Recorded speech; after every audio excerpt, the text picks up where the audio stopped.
Hey guys, I'm here with this sexy Halloween makeup look. Just kidding. I'm going to be doing one of those mask things. I don't know, I keep seeing it on the internet everywhere. I guess it's like the trendy thing for this year. So you have like your mask, and then when you take it off, it looks like the mask is like ripped from your skin. So I'm going to try and replicate that. I have this mask from the dollar store, I think. Might have been like $5 or something like that. The lines that I have on my face was just me tracing the mask so I could see where to put my normal eye makeup on. Okay, so first thing I'm doing is just tracing the shape of the mask around my face. I already did the eyes, so I can tell where that's supposed to fit. I'm just using my black, what's it called? Black face paint, but it's going to be covered up anyway, so it doesn't have to be a good line. Okay, so I just want to make sure that matches up on my eyes. So just tracing around the entire mask.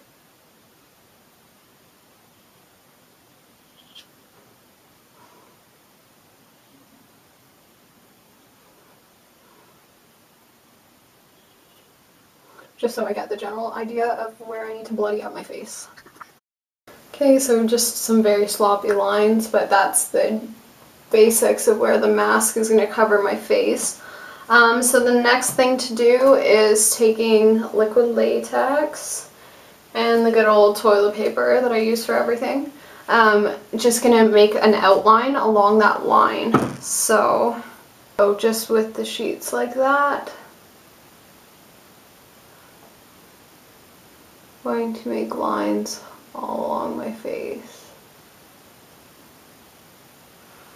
So just gluing it on like that, and then once I don't have my spatula scalpel thing that I usually have, I don't know where it is. Once that's almost dry, just take kind of the end and flick it outwards. So I'm going to do a few more of those.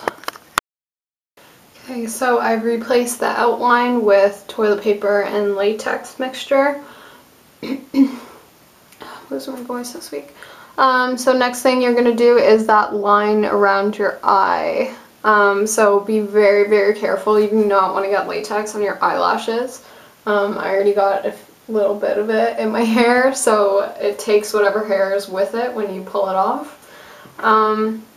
Yeah, so I'm just doing like small pieces for the eye. So I'm just going around the edge with the glue. Being careful of my eyebrows, even though they don't look good anyways. There goes my brush. Okay.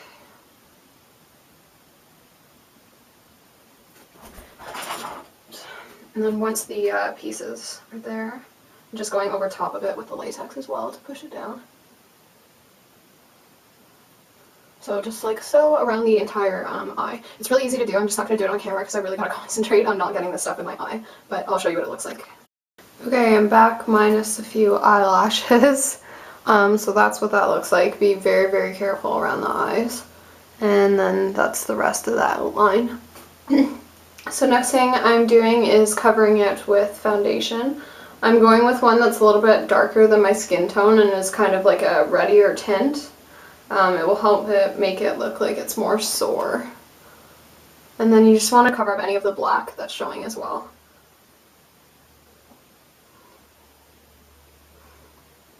So just painting along all of that. And around the eyes as well. And then with the top of the eyes here, after I paint it with this, I'm just going to go over with the same eyeshadow that I was using, just to make it blend a little bit better. So I was using my Naked 3 palette, and I think the color is Dust. Yep, Dust.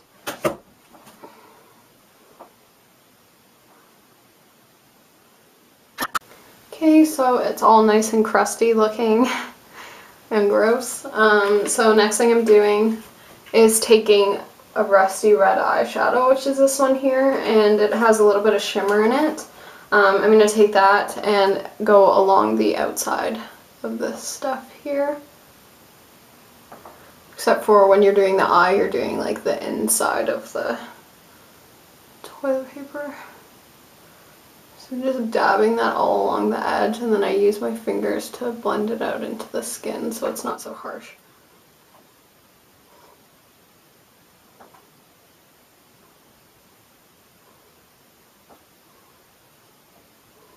And this just kind of gives it like an irritated, sore look.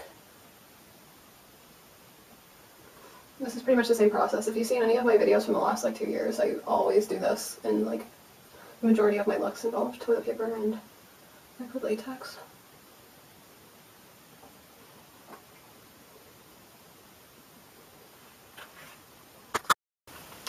Okay, so now that it's all red and sore looking around the outside, I am painting in all the inside of this. I'm using my red lipstick palette.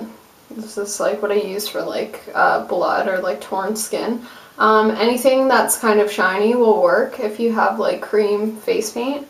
I just found that this lipstick, like it really stays on, so if you're doing this on like kids or something like that, I wouldn't recommend it because it'll be hard to get off. But yeah, I'm just taking the darker two colors in this palette. So I'm just going to paint that all in. So I'm doing red on the entire thing, and then I'll start layering in colors and stuff like that. So just paint all these areas in with a flat brush. This will probably destroy your brush too, so use a disposable one or something from the dollar store. I think someone's at my door. This should be fun. Okay, so the whole thing is all cherry red. So now just start layering it with different colors to kind of give it dimension. Taking this black color here, and I'm just going to go along the outer edge with it and then kind of try and blend it in with the red.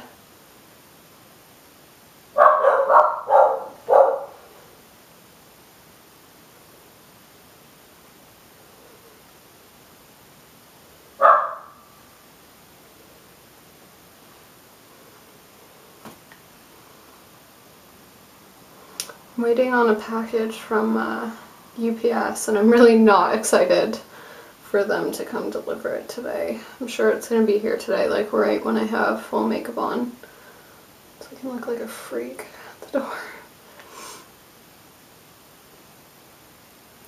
I'm ordering one of those, what are those things for special effects? It's like a head,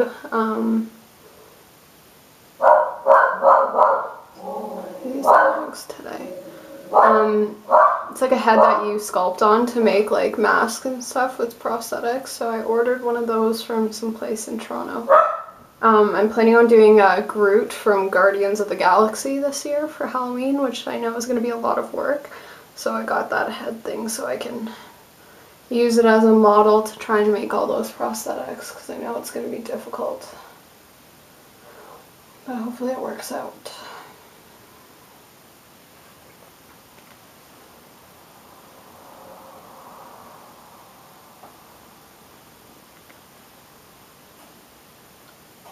I don't want this video to be too long, so I'm just going to finish that off. Okay, so I've gone around the outside with the darker color. So the next thing I'm going to do is just to make the skin look a little bit grosser. I'm going to take my latex and just create some sort of marks that are on there. And once it starts to dry, you just pick at it and it looks like little skin things.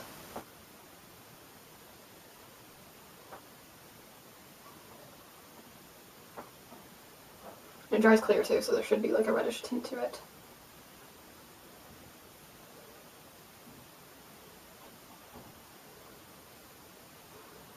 Okay, so I'm just going to let those dry. Okay, so all those spots have dried. So you just go in with tweezers and kind of lift up the glue. So it just looks like flakes of skin hanging off. That one's still wet.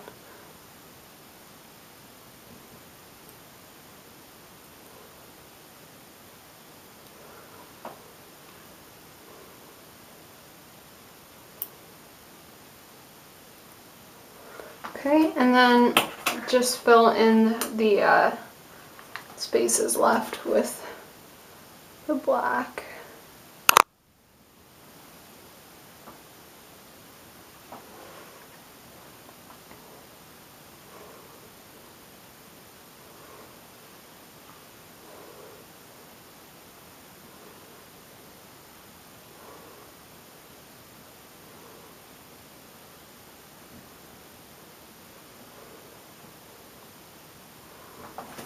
Okay, and then obviously I'll do this one once it's dry. I think I put too much in one spot there. That will make it dry better. And then the last thing to do is just go around all these edges, especially under the eyes, with blood, so that this actually looks like blood, because right now it doesn't. So I have a dropper that I use. If it still works. None of this stuff's been open since last year at Halloween.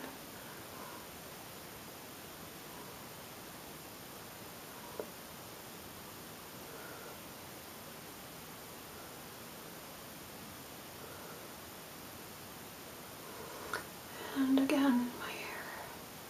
I have to have a full-on shower after this. My hair's got everything in it. Whoops. It's a little bit too much there.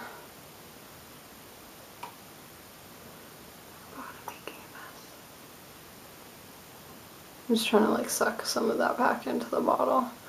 Oh my god. Okay, I'm not doing this on camera. Okay, so my blood dropper was misbehaving. I got it all over my clothes.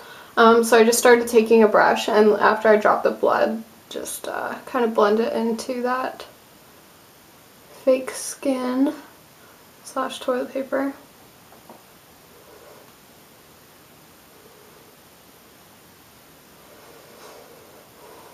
Alright, and then there you have it. So my mask is like a tie-on one, which I'm not going to tie it on right now because it will be disgusting. But it'd be better if you have like one of those ones that they have on a stick, so that you don't actually have to touch it to your skin. But yeah, that's pretty much it. I'm going to add some contacts to this look just for my picture. Okay, so I put some contacts in. These are the ghost ones from my sponsor, camoeyes.com. These are last year's ones. I wasn't expecting them to last until this year, but they seem to be fine. Yeah, so check out his site for some really cool contact lenses for Halloween or cosplay or any of that stuff. And then this is what it would look like if the mask was on my face.